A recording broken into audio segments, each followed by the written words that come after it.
Hello दोस्तों, स्वागत है आपका अपने चैनल रचना स्टडी पॉइंट पर। दोस्तों, आज की इस वीडियो में हम डिस्कस करेंगे उत्तराखंड के कुछ इंपॉर्टेंट एमसीक्यूज़ को डिस्कस, वो भी आपके एक्स्ट्रा फैक्ट के साथ। तो दोस्तों बने रहिए वीडियो के अंत तक। तो शुरू करते हैं। पहला प्रश्न है आपका, उत्तराखंड राज्य में किस वर्ष को पर्यटन वर्ष घोषित किया गया? उत्तराखंड में आपका 2015 को आपका पर्यटन वर्ष घोषित किया गया था। यहाँ पर बात हो रही है आपकी पर्यटन की। पर्यटन की बात करें तो उत्तराखंड में आपकी पर्यटन नीति की घोषणा की गई थी आपकी 26 अप्रैल 2001 को। 26 अप्रैल 2001 में आपकी उत्तराखंड में पर्यटन नीति की घोषणा की गई थी और उत्तराखंड में आपका पर्यटन वर्ष घोषित किया गया था आपका 2015 को। और उत्तराखंड में नई पर्यटन नीति की घोषणा की गई थी आपकी 2018 में। दोस्तों, ये तीनों फैक्ट आपने याद रखने हैं क्योंकि इनसे आपके एग्जाम में क्वेश्चन बनते हैं। दूसरा प्रश्न है, निम्न में से क्षेत्रफल की दृष्टि से उत्तराखंड का सबसे बड़ा अभ्यारण्य है? क्षेत्रफल की दृष्टि से राज्य का सबसे बड़ा अभ्यारण्य है दोस्तों केदारनाथ पशु विहार। विहार को आपका अभ्यारण्य भी कहते हैं। जो आपका केदारनाथ पशु विहार है यह आपका किस जनपद में स्थित है? तो यह है आपका रुद्रप्रयाग जनपद में। बात करते हैं इसकी स्थापना की। इसकी जो आपकी स्थापना की जाती है वो की जाती है आपकी 1972 में इसकी स्थापना की जाती है। क्षेत्रफल, जैसा कि आपका सबसे बड़ा अभ्यारण्य है राज्य में क्षेत्रफल की दृष्टि से, तो इसका जो आपका क्षेत्रफल होता है वो होता है आपका 975.20 किलोमीटर स्क्वायर इसका क्षेत्रफल है। अब बात करते हैं कि उत्तराखंड में कुल अभ्यारण्यों की संख्या कितनी है? तो उत्तराखंड में कुल अभ्यारण्यों की संख्या है दोस्तों 7। जो आपका सबसे बड़ा अभ्यारण्य है वो है आपका केदारनाथ पशु विहार और सबसे छोटा जो है आपका वो है आपका मसूरी वन्यजीव विहार। पहला हो गया आपका केदारनाथ पशु विहार, दूसरा है आपका गोविंद वन्यजीव विहार, तीसरा है आपका अस्कोट वन्यजीव विहार, चौथा हो गया दोस्तों आपका सोना नदी वन्यजीव विहार, पांचवा है आपका विंसर वन्यजीव विहार और छठा है आपका मसूरी वन्यजीव विहार और सातवां आखिरी आपका नंधौर वन्यजीव विहार। ये 7 अभ्यारण्य स्थित है आपके उत्तराखंड में। तीसरा प्रश्न है, उत्तराखंड विधानसभा में एक सदस्य नामित किया जाता है। उत्तराखंड की विधानसभा में एक सदस्य नामित किया जाता था दोस्तों एंग्लो इंडियन समुदाय से, लेकिन इस एंग्लो इंडियन समुदाय को अभी आपका 104वां संशोधन 2019 के द्वारा इसे आपका समाप्त कर दिया गया है आपका एंग्लो इंडियन सदस्य को।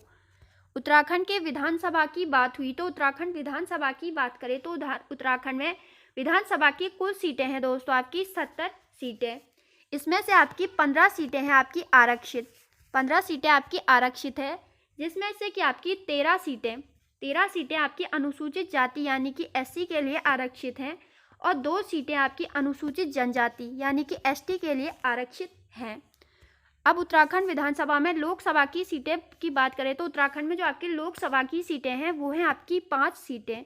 राज्यसभा की सीटें हैं उत्तराखंड में आपकी 3 सीटें। इतने दोस्तों आपके इससे आपने फैक्ट रखने हैं उत्तराखंड की विधानसभा से, जो कि आपके एग्जाम में पूछे जाते हैं। चौथा प्रश्न है, उत्तराखंड में स्थित कामेट शिखर की ऊंचाई है। उत्तराखंड में स्थित कामेट शिखर की ऊंचाई है दोस्तों आपकी 7,756, यानी कि ऑप्शन नंबर 20 का आंसर हो जाएगा। कामेट की बात करें तो दोस्तों यह स्थित है आपका चमोली जनपद में। और जो आपका ऑप्शन नंबर सी है 7,817, यह है आपकी नंदा देवी की ऊंचाई। और नंदा देवी आपको पता ही है राज्य की सबसे ऊंची चोटी है आपकी नंदा देवी। अब नंदा देवी जो है स्थित है और कामेट जो स्थित है ये दोनों आपके स्थित है चमोली जनपद में। चमोली जनपद की बात हुई है तो चमोली जनपद की बात करें तो दोस्तों सबसे पहले बात करेंगे चमोली जनपद का गठन। इसका जो गठन किया जाता है वो किया जाता है आपका 24 फरवरी 1960 में चमोली जनपद का गठन किया गया था। चमोली जनपद का प्राचीन नाम है दोस्तों लाल सांगा। ये भी आपका पूछा जाता है। लाल सांगा आपका चमोली जनपद का प्राचीन नाम है। पर्वतों की बात करें तो यहाँ स्थित है आपका कामेट पर्वत, आपका नंदा देवी पर्वत, नीलकंठ पर्वत जिसे कि आपका गढ़वाल क्वीन के नाम से भी जाना जाता है, दूनागिरी पर्वत, चौखंबा पर्वत, ये पर्वत आपके चमोली जनपद में स्थित हैं। ताल की बात करें तो उत्तराखंड से कुछ ताल से भी आपके इम्पोर्टेंट क्वेश्चन बनते हैं। होमकुंड ताल आपका चमोली जनपद में है। लिंगा ताल या आंचरी ताल ये आपका पूछा जाता है, ये भी आपका चमोली जनपद में स्थित है। काक भुसंडी ताल ये भी आपका पूछा जाता है, तो ये भी आपका चमोली जनपद में ही स्थित है। दर्रों की बात करें, चमोली जनपद में दर्रों की बात करें तो दर्रे से भी आपके क्वेश्चन पूछे जाते हैं। बालचा, चोर होती, लमलंग, तंजुन, भ्यूंडार, कैला बुग्याल, जलीसेरा ये सारे बुग्याल आपके चमोली जनपद में स्थित है। इतने फैक्ट दोस्तों आपके चमोली जनपद से बनते हैं। नेक्स्ट क्वेश्चन है आपका, उत्तराखंड में आबकारी व्यवस्था किसने आरंभ की थी? उत्तराखंड में आबकारी व्यवस्था को आरंभ किया गया था जॉर्ज विलियम ट्रेल के द्वारा। ट्रेल की बात करें तो दोस्तों ट्रेल का जो आपका कार्यकाल रहता है गढ़वाल में नहीं, कुमाऊं में जो आपका ट्रेल का कार्यकाल रहता है वो रहता है आपका 1835 तक। 1817 से 1835 तक ट्रेल का कार्यकाल रहता है आपका कुमाऊं में। कुमाऊं का जो आपका प्रारंभ में जो आपका कमिश्नर था वो था आपका ई गार्डनर, लेकिन जो आपका ट्रेल है इसे आपका कुमाऊं का वास्तविक कमिश्नर कहा जाता है। अब क्यों इसे वास्तविक कमिश्नर कहा जाता है ये हम आपका आगे डिस्कस करेंगे। जो आपका ट्रेल था इसके द्वारा कई चीज़ें अपने कार्यकाल में इसके द्वारा कई चीज़ों का स्थापित किया गया था, यानी कि इसके द्वारा कई कार्य किए गए थे। तो ट्रेल के द्वारा सर्वप्रथम किया गया था आपका 1822 में आबकारी व्यवस्था की स्थापना। दूसरा इसके द्वारा किया गया था 1819 में पटवारी पद का सृजन। नौ पटवारी पद का सृजन इसके द्वारा 1819 में किया गया था। नेक्स्ट क्या था इसने 1822 में खच्चर सेना का गठन। 1822 में इसके द्वारा खच्चर सेना का गठन किया गया था। 1815 में इसके द्वारा श्रीनगर से अल्मोड़ा तक आपकी डाक व्यवस्था शुरू की गई थी। ये आपका पूछा गया प्रश्न है। नेक्स्ट इसके द्वारा 1816 में पौड़ी जेल की स्थापना की गई थी। तो इतने कार्य आपके ट्रेल के द्वारा किए गए थे, इसीलिए इसको आपका कुमाऊं का वास्तविक कमिश्नर कहा जाता है। ऑप्शन नंबर ए की बात करें दोस्तों, ई गार्डनर जो था वो आपका कुमाऊं का प्रथम कमिश्नर था। हेनरी रैमजे की बात करें तो इसे आपका रामजी के नाम से भी जाना जाता है और यह आपका सबसे लोकप्रिय आपका कमिश्नर भी माना जाता है। इसके द्वारा आपकी रामनगर की स्थापना की गई थी और जो आपके 1857 की क्रांति के समय आपका हेनरी रैमजे ही आपका कुमाऊं का कमिश्नर था। ऑप्शन नंबर डी जो है आपका जे.आर. ग्रिग, इनके बारे में आपके ज़्यादा क्वेश्चन नहीं बनते हैं, तो ये आपके उतने इम्पोर्टेंट नहीं रहते हैं। छठा प्रश्न है, 17वीं वन रिपोर्ट 2021 के अनुसार सर्वाधिक वन क्षेत्रफल वाला जनपद कौन सा है? 17वीं वन रिपोर्ट 2021 के अनुसार सर्वाधिक वन क्षेत्रफल वाला जनपद आपका पौड़ी गढ़वाल है। अगर दोस्तों आपका पौड़ी गढ़वाल ऑप्शन में न दिया हो तो तब होगा आपका उत्तरकाशी जनपद, क्योंकि आपका सर्वाधिक वन क्षेत्रफल वाले जनपदों में पहले स्थान पर आपका पौड़ी जनपद है, उसी प्रकार आपका दूसरे स्थान पर उत्तरकाशी जनपद है और तीसरे स्थान पर आपका टिहरी जनपद है। सबसे कम वन क्षेत्रफल वाले जनपदों में आपका पहले स्थान पर है उधम सिंह नगर, दूसरे स्थान पर है दोस्तों आपका हरिद्वार जनपद और तीसरे स्थान पर है आपका रुद्रप्रयाग जनपद। सर्वाधिक वन प्रतिशत वाले जनपदों की बात करें तो पहले स्थान पर है दोस्तों आपका नैनीताल जनपद, दूसरे स्थान पर है आपका चंपावत जनपद और तीसरे स्थान पर है आपका पौड़ी जनपद। सबसे कम प्रतिशत वाले वन क्षेत्रफल वाले जनपदों की बात करें तो पहले स्थान पर आपका उधम सिंह नगर, दूसरे स्थान पर रहा आपका हरिद्वार जनपद और तीसरे स्थान पर है आपका पिथौरागढ़ जनपद। उत्तराखंड में सर्वाधिक झाड़ियों की बात करें तो उत्तराखंड में सर्वाधिक झाड़ियां स्थित है आपका टिहरी जनपद में। दोस्तों आप बात करते हैं कि राज्य के जो आपके कुल क्षेत्रफल है, वन के कुल क्षेत्रफल का आपका जो आपका 60% भाग है वो आपका स्थित है गढ़वाल मंडल में, यानी कि आपके गढ़वाल मंडल में आपके अधिक वन पाए जाते हैं। 7वां प्रश्न है, उत्तराखंड में नमामि गंगे कार्यक्रम का शुभारंभ कहाँ किया गया? उत्तराखंड में नमामि गंगे कार्यक्रम का शुभारंभ 2014 में हरिद्वार के ऋषिकुल मैदान से किया गया था। दोस्तों हरिद्वार की बात हुई है तो हरिद्वार की बात करेंगे। हरिद्वार जनपद का गठन किया गया था आपका 1988 में। हरिद्वार जनपद जो है दोस्तों यह आपका जनसंख्या में सर्वाधिक जनसंख्या जो आपकी निवास करती है वो आपकी हरिद्वार जनपद में ही करती है और राज्य में सर्वाधिक जनघनत्व भी आपका हरिद्वार जनपद का ही है। लेकिन आपका जो आपका राज्य में सबसे कम लिंगानुपात वाला जनपद है वो आपका हरिद्वार जनपद है। हरिद्वार की बात करें तो इसके जो आपके प्राचीन नाम है दोस्तों वो है आपके मायापुरी। हरिद्वार का प्राचीन नाम है आपका मायापुरी। गंगा द्वार अन्य नामों से आपका हरिद्वार जनपद को जाना जाता है। हरिद्वार जनपद में आयोजित होने वाले कुंभ मेले को आपका 7 दिसंबर 2017, ये डेट आपने याद रखनी है, 7 दिसंबर 2017 में आपके कुंभ मेले को यूनेस्को द्वारा आपका विश्व धरोहर घोषित किया गया था। दोस्तों बात करें हरिद्वार की तो हरिद्वार में स्थित है आपका उत्तराखंड लोक सेवा आयोग का मुख्यालय भी आपका हरिद्वार में ही स्थित है। इतने फैक्ट आपने हरिद्वार से याद रखने हैं। नेक्स्ट क्वेश्चन है आपका उत्तराखंड राज्य में बेलमती चौहान तथा हंसा धनाई जानी जाती है। बेलमती चौहान तथा हंसा धनाई जानी जाती हैं दोस्तों उत्तराखंड राज्य आंदोलन के शहीद के रूप में। नेक्स्ट क्वेश्चन है 2011 की जनगणना के अनुसार उत्तराखंड में महिला साक्षरता दर कितनी है। 2011 की जनगणना के अनुसार उत्तराखंड में महिला साक्षरता दर आपकी 70% है।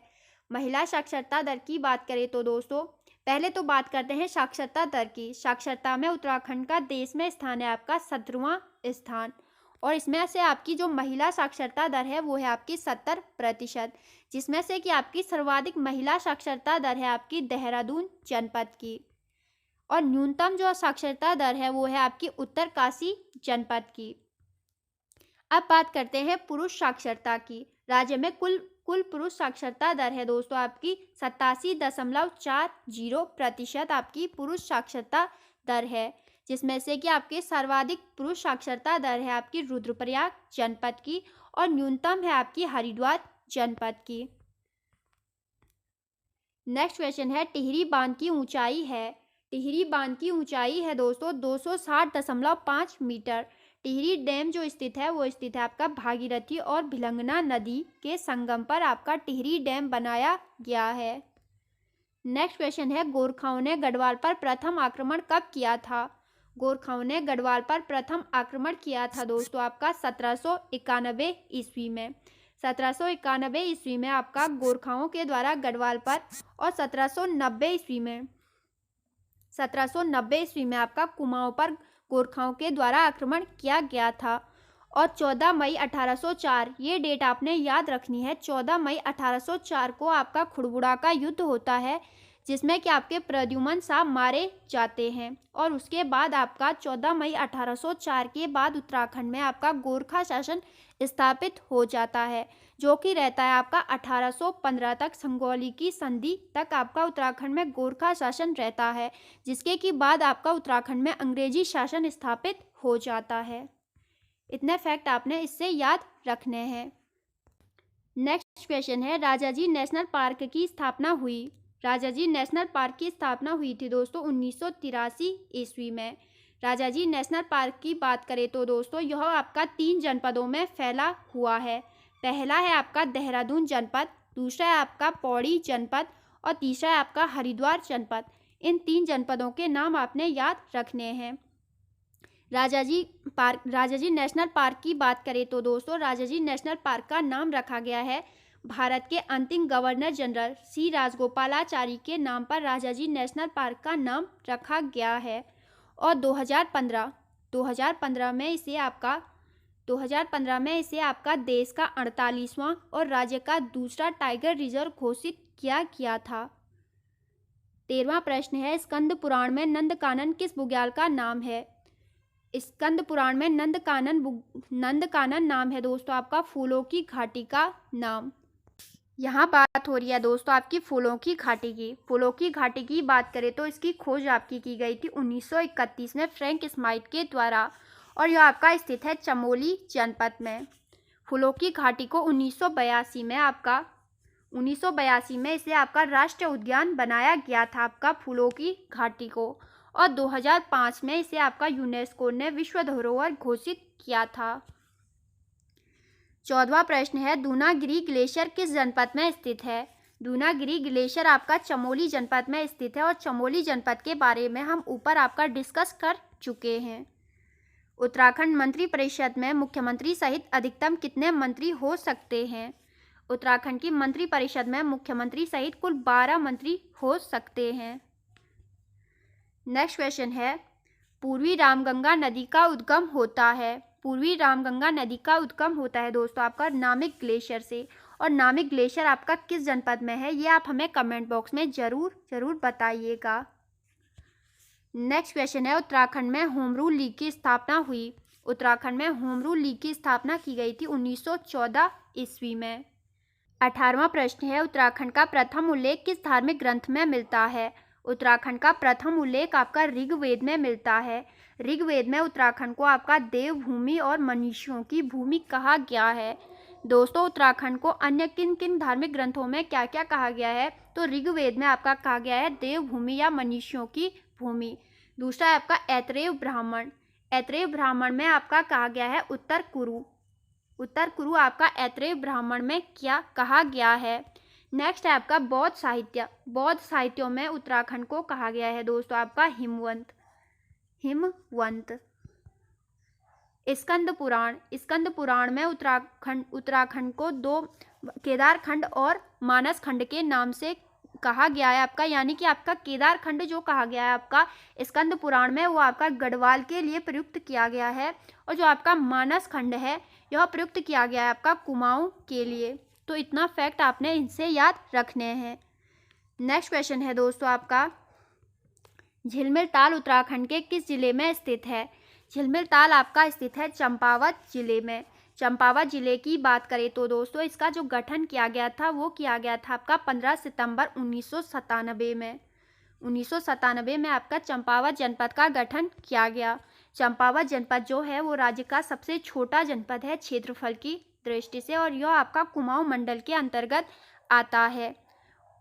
दोस्तों चंपावत जनपद की बात हुई कि झिलमिल ताल की बात करें तो जो आपके चंपावत में कुछ प्रमुख ताल हैं जो आपके पूछे जाते हैं वो है आपके श्यामला ताल। यह आपका पूछा जाता है आपका परीक्षा में। श्यामला ताल, सीताकुंड, झिलमिल ताल, ये सारे ताल आपके स्थित हैं चंपावत जनपद में।